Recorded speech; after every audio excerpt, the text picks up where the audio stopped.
Oi gente, tudo bem? Sejam bem-vindos a mais um vídeo do canal Inconsciente. Hoje vamos continuar na nossa série Foundation.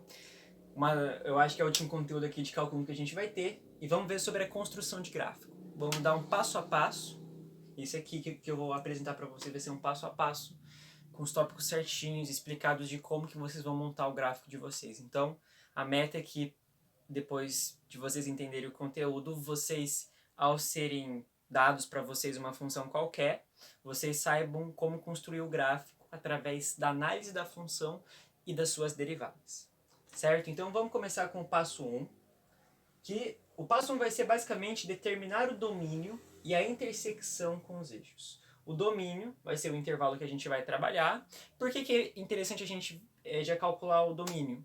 Porque aí a gente se limita, né, a ver só aquele intervalinho que vai estar sendo o meu domínio e não ver todos os números reais, né? Ou então outros intervalos de números que eu não vou acabar trabalhando na minha função. Se o intervalo do domínio, por exemplo, for de 1 até 3, eu não vou me preocupar em fazer uma análise de números quando são menores que 1 e maiores que 3. Então, na hora que a gente calcula o domínio, a gente já sabe qual que é a gama de valores de x que a gente vai poder trabalhar, certo? Qual que é o intervalo que vamos trabalhar.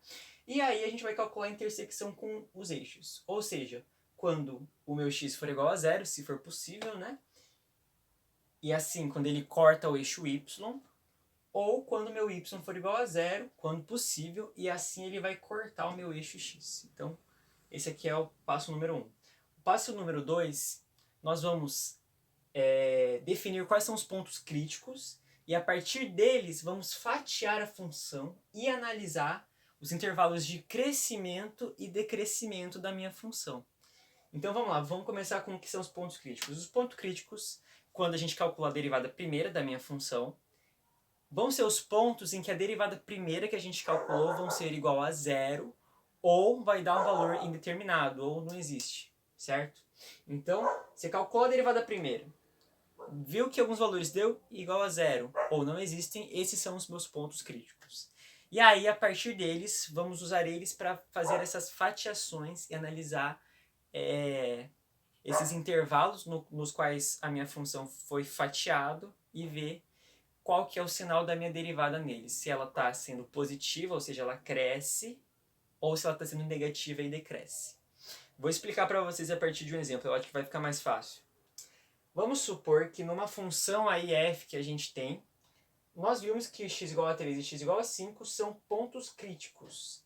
E o domínio da minha função for todos os reais, certo? Então nós temos aqui o domínio sendo todos os reais, e nós temos o ponto crítico de 3 e 5, certo? De maneira que aí, se a gente tem esses pontos críticos, nós vamos fatiar o meu domínio, certo? A partir desses pontos críticos. Então, se o meu ponto crítico é 3 e 5, nós vamos ter vamos trabalhar com os intervalos de menos infinito até o ponto 3, do ponto 3 até o ponto 5 e do ponto 5 até o mais infinito, certo? Então nós vamos fatiar, vimos que a gente fatiou em partes o meu domínio com base nos meus pontos críticos. Se por acaso o meu ponto crítico fosse só 5, não tivesse o 3, e o meu domínio fosse todos os reais, no final das contas eu iria trabalhar com os intervalos de menos infinito até 5 e do 5 até mais infinito, certo? E aí vai, entendeu? Conforme o número de pontos críticos que tem, conforme o meu domínio, mas assim, resumindo, vocês vão fatiar o meu domínio com base nesses pontos críticos. E aqui nós fatiamos o domínio eram todos reais, fatiamos menos infinito até 3, de 3 até 5, de 5 até mais infinito. E aí, né, sabendo que até agora nós só vimos essa parte de cima, vamos começar agora a ver qual o valor da minha derivada nesses intervalos daqui, certo? Então vamos, por exemplo, pegar x valendo 2, que é um valor que vale do menos infinito até o 3. Estamos agora analisando justamente o valor da minha derivada primeira nesse intervalo de menos infinito até 3. Então vamos pegar, por exemplo, x igual a 2, é um valor que está aqui dentro. Vamos ver vamos calcular a derivada primeira dele, vamos ver o sinal então. E aí, nessa função f, a gente calculou e vimos que deu negativo o meu sinal. Isso quer dizer que, no intervalo de menos infinito até 3, toda a minha função ela é decrescente. Então, ela está decrescendo. Certo? Então, nós podemos concluir que a minha função é decrescente nesse intervalo, de menos infinito até 3. No intervalo de 3 até o 5, vamos pegar, por exemplo, o valor de x igual a 4, que está dentro desse intervalo, certo? E vamos calcular a derivada primeira de quando meu x for igual a 4. E calculando, a gente viu que deu um valor positivo. O que isso significa? Do intervalo, né? Nesse intervalo que eu tenho do 3 até o 5, nós temos que a minha função ela é positiva, então ela começa a subir, certo? Então ela é crescente no intervalo. E aí, vamos calcular agora, vamos ver o intervalo de 5 até mais infinito. Então vamos pegar, por exemplo, o valor 7, que está dentro desse intervalo. Calculando a derivada primeira, a gente viu que deu um número positivo. O que isso quer dizer? Que ela é crescente no intervalo. Então, do número 5 até o mais infinito, a minha função f aí vai ser crescente. O ponto número 3, ele é o máximo e os mínimos locais. Então, a gente vai calcular quais são os máximos e os mínimos locais. O máximo local, a gente pode dizer que ele é a transição de uma derivada primeira maior que zero, ou seja, positiva, para uma derivada primeiro menor que zero, ou seja, negativa. E além desse fator, nós temos que a minha derivada segunda, então a derivada da derivada, nesse ponto aqui vai ter que ser menor que zero. E no mínimo local, nós vamos ter uma transição, mais uma vez, só que agora de uma derivada primeira de x menor que zero, ou seja, uma derivada negativa, para uma derivada de x maior que zero, ou seja, uma derivada positiva, certo? Então, por isso que a gente vai estar, fez aquela análise de sinal para ver quando que ela é positiva, negativa, minha derivada primeira, e a partir disso a gente vai ver quais são os pontos de máximo e mínimo local. E também, né, além disso daqui, nós temos que minha derivada segunda naquele ponto x tem que ser maior que zero para que seja o mínimo local. Então, tem essas duas condições aqui para ser um mínimo ou um máximo local. Então, vamos ao exemplo que a gente tinha visto antes. Nós vimos que no intervalo de menos infinito até o 3, a minha derivada primeira deu negativo. E no intervalo de 3 ao 5 deu positivo, e do 5 ao mais infinito deu positivo. Então, aqui, ó, do menos infinito até o 3, nós temos uma derivada negativa. Aqui temos uma positiva. Então, nós podemos ver aqui uma transição de uma derivada negativa para uma derivada positiva, certo? Então, o que está acontecendo? A minha derivada, né, a inclinação da minha função está assim, negativa, e aí chegou num ponto que ela começou a ficar positiva. Você viu? E isso meio que gera como se fosse um vale. E esse ponto mais baixo desse vale seria o mínimo local. E aí nós temos que a gente vai calcular a derivada segunda nesse ponto 3, né, que é o meu ponto que a gente está com suspeita aqui de ser realmente o mínimo local. Nós vimos que a minha derivada de 3 deu maior que zero. Vamos supor que ela deu igual a 7, só um exemplo aqui, né, igual a 7. Certo? Se ela deu igual a 7, ela satisfaz a minha segunda condição para ser um mínimo local. Então, nós temos que realmente esse ponto aqui, o ponto 3, ele é um ponto de mínimo local. Então, quando meu x é igual a 3, ele é o valor mais baixinho e forma aquele vale na minha função. Então, por exemplo, a gente vai ver aqui uma função de como é que seria, né, graficamente isso daqui. Nós temos o ponto 3 e nós temos isso aqui, uma derivada negativa, então a minha inclinação está para baixo. Chegou no 3, a minha derivada muda e vira uma derivada positiva. Então, a inclinação ela fica para cima, assim. E aqui no ponto 3 nós temos a parte mais baixa desse valezinho que formou, certo? E esse aqui é justamente o ponto de mínimo local. E se a gente fosse pensar também, por exemplo, para a gente achar o máximo local, É só ver nas outras condições aqui. Quando eu tenho uma derivada positiva, passando para uma negativa, então nós temos ela aqui positiva, então ela está com a inclinação para cima, e aí ela passa num ponto a ser negativa. Então ela forma essa montanha. E o pico dessa montanha é justamente meu máximo local. E claro, também a minha derivada segunda tem que ser menor que zero, certo? E aí a gente iria ver quando, né, quando temos aqui, por exemplo, no nosso exemplo a gente não tem o máximo local. Aqui a gente tem o mínimo local e aqui nós temos de uma derivada positiva passando para uma derivada que também é positiva. Então ela está subindo e continua subindo. Então no final das contas ele não forma um máximo local. Só que se a gente tivesse aqui, né, um mais e um menos, seria um candidato para um máximo local, porque a derivada sobe e desce, forma-se essa montanha e o cume dela poderia ser o nosso máximo local. E aí a gente só iria calcular a derivada segunda nesse ponto, que é o ponto 5, que é o meu ponto suspeito para o máximo local. E aí a gente iria analisar.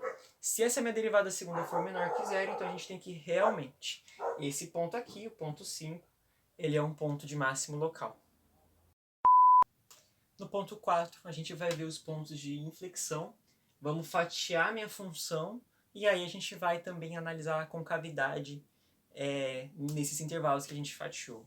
É meio que similar ao processo 2, que a gente fez aquela fatiação com base na derivada primeira, mas agora a gente vai ver essa fatiação pela derivada segunda. Então vamos calcular minha derivada segunda e ver quando ela é igual a zero, certo? Não necessariamente os valores que eu usei para fazer essa minha fatiação lá no passo 2 vão ser os mesmos que eu vou ter agora no passo 4. Às vezes podem dar valores diferentes a minha derivada quando a minha derivada primeira for igual a zero ou indeterminado, ou quando a minha derivada segunda for igual a zero, certo? Então vamos pegar um exemplo aqui. A gente teve a derivada segunda de uma função f aí que a gente tem qualquer, que ela tem como domínio todos os números reais, e vemos que quando meu x igual a 7 e meu x igual a 2, a minha derivada segunda nesses dois valores vai ser igual a zero. Então eles dois são meio que candidatos a serem os pontos de inflexão, que eu já vou falar para vocês o que é.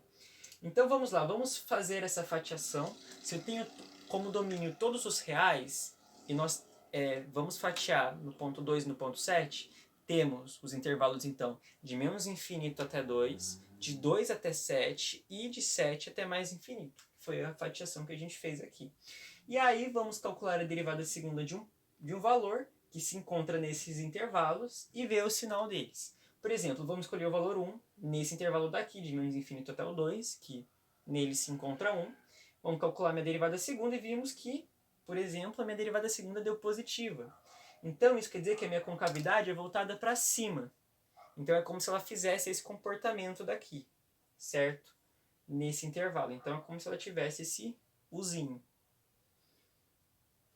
E vamos ver agora o outro intervalo, que vai de 2 até 7. E vamos calcular a derivada segunda do valor 5, que está aqui nesse intervalo. E vimos, por exemplo, que ele deu negativo. Isso quer dizer que a minha concavidade é para baixo. Então ela é como se fosse assim, entendeu? Uma carinha triste, certo? Esse aqui vai ser o comportamento dela nesse intervalo. E aí nós vimos, por exemplo, no intervalo 7 até o mais infinito, que a minha derivada segunda do valor 8, que está dentro desse intervalo, deu um valor negativo. Minha concavidade, então, é para baixo, então esse aqui que vai ser o comportamento dela. E aí, se você for ver, nesse intervalo para esse intervalo aqui, nós temos uma transição de sinal de concavidade. Nós temos que uma concavidade voltada para cima, positiva, passa para uma concavidade voltada para baixo, negativa. Então nós podemos dizer que x é igual a 2, como x igual a 2, sendo um ponto de inflexão, ou seja, uma troca de concavidade, é uma troca do sinal da concavidade. Então, do intervalo do menos infinito até o 2, ela está comportando assim, e depois ela troca, e aí passa a se comportar assim. Por exemplo, aqui a gente vai ter um gráfico bem simplesinho, só peguei o ponto 2 aqui e o comportamento ao redor dele para vocês verem como que é essa troca de concavidade. Temos que do menos infinito até o 2, a minha concavidade é voltada para cima, certo? E essa aqui seria a minha função. Então, e olha só, se a gente fosse ver só essa partezinha daqui, né, do 2 para cá, ela não se parece um pouco com o lado direito da minha... de uma imagem, né, que representa essa concavidade voltada para cima? Ela não parece com o lado direito da minha concavidade voltada para cima? Justamente porque nesse ponto aqui a minha derivada segunda é positiva, então a concavidade é realmente para cima. E vamos ver agora do intervalo do 2 para frente, certo? Que a concavidade é negativa. Então, olha que interessante, a concavidade negativa é isso aqui. Vocês conseguem ver que do 2 para frente, parece que a minha função ela está parecendo bastante com isso aqui, né? Ela está meio que dando essa curvinha e caindo assim, né? Seria essa curvinha aqui caindo assim. E aí, ó, certo? É como se aqui a gente tivesse uma imagem de concavidade negativa e aqui em cima uma concavidade positiva, certo? Então, e vamos supor, esse aqui é um exemplo, né, que eu estou pegando, que é a minha derivada primeira. Em todo o domínio dela, por exemplo, ela está sendo negativa, então ela está decrescendo em todo o tempo. Só que você vê que pela derivada segunda, ela pode decrescer de maneiras diferentes. Como, por exemplo, ela decresce em todo esse intervalo, mas no intervalo de menos infinito até 2 ela decresce com a concavidade para cima, em outro intervalo, de 2 até 7, né, e mais para frente também, né, porque deu sinal negativo aqui também. Então, em outras palavras, do 2 até o mais infinito, ela está assim, ó, decrescendo, só que com a concavidade negativa. Então isso aqui vai ser importante também para vocês verem essa forma de como que a minha função está se comportando, como que ela está crescendo ou decrescendo. E por fim, o último ponto que a gente vai descobrir se existem ou não assíntotas verticais e horizontais, certo? E essas assíntotas verticais ou horizontais são justamente as retas, que podem ser horizontais ou verticais, no qual a minha função ela se aproxima dela, só que nunca se encosta, certo? Então, por exemplo, a gente vai ter aqui uma reta, essa aqui é uma reta vertical, uma assíntota vertical, e a minha função ela vai ser, por exemplo, algo que faz esse formato daqui. Ela se aproxima, mas nunca chega a encostar, certo? E a mesma coisa seria no caso da horizontal. Por exemplo, a gente vai ter uma reta assim, e aí a minha função faria esse formato daqui. Ela se aproxima, mas nunca chega a encostar, de fato, nessa reta, nessa assíntota horizontal que a gente fez. Então vamos lá, para a gente calcular ou descobrir se tem, né, para a gente descobrir quais que são as assíntotas verticais, nós vamos ver a nossa função, analisar ela, e aí vamos ver se existem pontos em que, quando o meu x ele se aproxima desses pontos, a minha função ela tende ao mais ou a menos infinito. Se a gente fosse escrever isso aqui em um limite, seria limite quando x tende a A, e A seria esse ponto, né? Esse valor, e quando ele se aproxima desse valor, quando o meu x tende a esse valor, a minha função está indo ou para mais infinito ou para menos infinito, certo? E aí quando isso aqui acontece, a gente vai ter uma assíntota vertical. E a gente vai ter uma assíntota horizontal, quando o meu x tende a mais infinito ou menos infinito, e aí ele se aproxima, minha função se aproxima de um valor A. Se a gente fosse levar isso aqui para uma expressão, nós iríamos escrever limite de x tendendo a mais ou menos infinito da minha função, sendo igual a um valor A. E esse valor A sendo, né, o valor real que existe, né? Em outras palavras, isso quer dizer que quando a minha função está indo para o mais infinito ou para o menos infinito, né? Por exemplo, aqui nós temos uma assíntota horizontal, certo? Então, minha função ao tender para o menos infinito, ela está quase meio que encostando nesse valor aqui, que é o A, mas ele nunca chega de fato a encostar. Então, por exemplo, nós vamos usar uma função f de x igual a 1 sobre x, é uma função, E aí, quando a gente vai analisar o gráfico dela, ela é meio que assim, aqui ela faz esse comportamento e esse comportamento aqui. De maneira que a gente pode ver só pelo gráfico duas assíntotas, uma sendo horizontal e outra vertical. A horizontal é quando o meu y vale zero, que seria essa reta daqui. A própria reta do eixo x, na realidade, né? Por quê? Porque quando o meu x ele tende ao menos infinito, se a gente fosse aqui escrever, né? Limite de x tendendo ao menos infinito, ou seja, para números muito... quando o meu x tende a números grandes, só que negativos, certo? Nós temos que essa expressão aqui iria dar 1 dividido por um número grande e negativo. Então, isso aqui tende a zero. Só que tende a zero por números menores que zero, né? Porque se eu for colocar aqui um número negativo e grande, vai ficar 1 dividido por esse número negativo e grande. Então vai dar um número perto de zero, mas nunca chegando de fato lá no zero, mas sendo próximo dele, só que negativo. Né? Que é justamente esse comportamento aqui. Ele está se aproximando de zero, só que ele nunca chega perto. Ele nunca é de fato zero, certo? Ele só chega perto.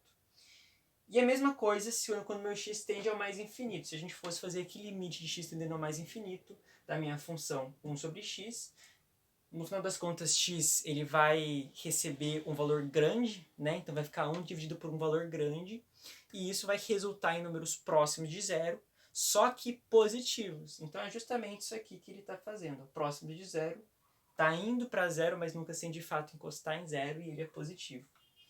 E também aqui, nesse caso aqui, a gente vai ter justamente uma assíntota vertical, que vai ser quando meu x vai ser igual a zero, né? Então, é uma coisa interessante que a gente pode ver. Quando meu x ele tende a zero por números maiores que zero, certo? O que acontece aqui? Aqui, esse meu x vai ser um número positivo, né? Então, vai ser dividido por um número positivo, vai dar um valor positivo. Só que se o meu x ele é um número muito pequeno, quanto mais x for pequeno, mais essa minha expressão vai subir. Então, se for 1 dividido por 1 é 1. Se for 1 dividido por 0,5 é 2. Se for 1 dividido por 0,25 vai ser 4. Então, conforme meu x vai diminuindo, ele vai chegando perto de zero, certo? Mais alta a minha expressão fica. Então, você está vendo que quando eu me aproximo de x por números maiores que zero, ele está tendendo ao mais infinito. E isso daqui forma justamente uma assíntota vertical. A mesma coisa a gente pode ver quando o meu x ele tende a números menores que zero. Só que quando meu x tende a zero, mas por números menores que zero. No final das contas aqui vamos ter, na minha expressão, que está entrando no valor x é o número negativo, então vai ser um número positivo dividido por um número negativo, né? É 1 dividido por um número negativo, então vai resultar em um número negativo. Só que conforme esse x for mais perto de zero, então o que acontece é que vai ser um número negativo, só que cada vez mais grande. Deu meio que para entender? Por exemplo, se for menos 1, vai ser 1 dividido por menos 1, vai dar menos 1. Se for menos 0,5, vai ser 1 dividido por menos 0,5, que vai dar menos 2. Se for menos 0,25, vai ser 1 dividido por menos 0,25 e vai resultar em 4, em menos 4, desculpa. Então, conforme eu vou me aproximando de x por números negativos, mais próximos de zero, conforme eu vou me aproximando de zero, por números menores que zero, a minha função ela vai tender a menos infinito. E aí a gente vai ter mais uma vez essa assíntota vertical. E aí, o que a gente faz no final das contas, para a gente construir o gráfico inteiro, nós vamos juntar as informações que a gente pegou, certo? Então, o domínio, vamos analisar qual que é o intervalo que a gente vai estar trabalhando, os pontos de intersecção, vamos ver quais são os pontos que a gente já sabe, né? Quais são os pontos que cortam o eixo X, que cortam o eixo Y, então a gente já marca eles. Logo depois, a gente vai viu no ponto número 2, vamos calcular os pontos críticos e as taxas de crescimento e decrescimento da minha função. Então, naqueles intervalos, você sabe que a minha função cresce ou decresce, certo? E aí, logo depois a gente vê o máximo local, o mínimo local, que são justamente esses pontos que são, né, os pontos críticos que a gente calculou, e quando ocorre essa transição de sinal da derivada primeira, e também com aquela regrinha sobre a derivada segunda, formando aqueles máximos locais, aquelas montanhas com o pico, ou os vales com aquele lugarzinho menor. E aí, vamos definir os máximos locais e mínimos locais. Por fim, quase chegando no fim, né? A gente vai ver a concavidade. Então, aonde que a minha função está com concavidade para cima, para baixo. Então, vamos ver o comportamento da minha função, como que ela está realmente decrescendo, como que ela está crescendo, se ela está crescendo que nem uma linha reta, ou então se ela está realmente tendo alguma inclinação no momento que ela está decrescendo ou crescendo, e isso a gente vai ver através da concavidade. E aí, por fim, depois de juntar todas essas informações que a gente viu, e se lembrando também dos pontos de inflexão, que são os pontos onde ocorre essa troca de concavidade, a gente vai calcular as assíntotas verticais e horizontais. E aí, no final das contas, nós juntando todos esses passos a passos no meu gráfico, né, colocando lá essas informações que a gente descobriu, a gente vai ter, por fim, esse gráfico montado da minha função, que foi feito justamente através da análise da minha função e análise da minha derivada primeira, derivada segunda e a retirada de conclusões a partir dessas análises. E aí, só colocar um gráfico que vocês já vão ter o gráfico de vocês certinho, beleza? Eu recomendo vocês, se vocês quiserem ver um exemplo sobre o passo a passo disso daqui, no vídeo que vai sair daqui a pouco, que vai ser o vídeo da série Resolution. Vamos resolver o exercício 29C da lista de derivadas, que é justamente para a gente, no final das contas, construir esse gráfico, calcular ver uma série de informações e a partir dessas informações montar esse gráfico, e aí a gente vai ver o passo a passo desse processo, tá certo? Muito obrigado por assistirem e bons estudos de matemática para vocês aí.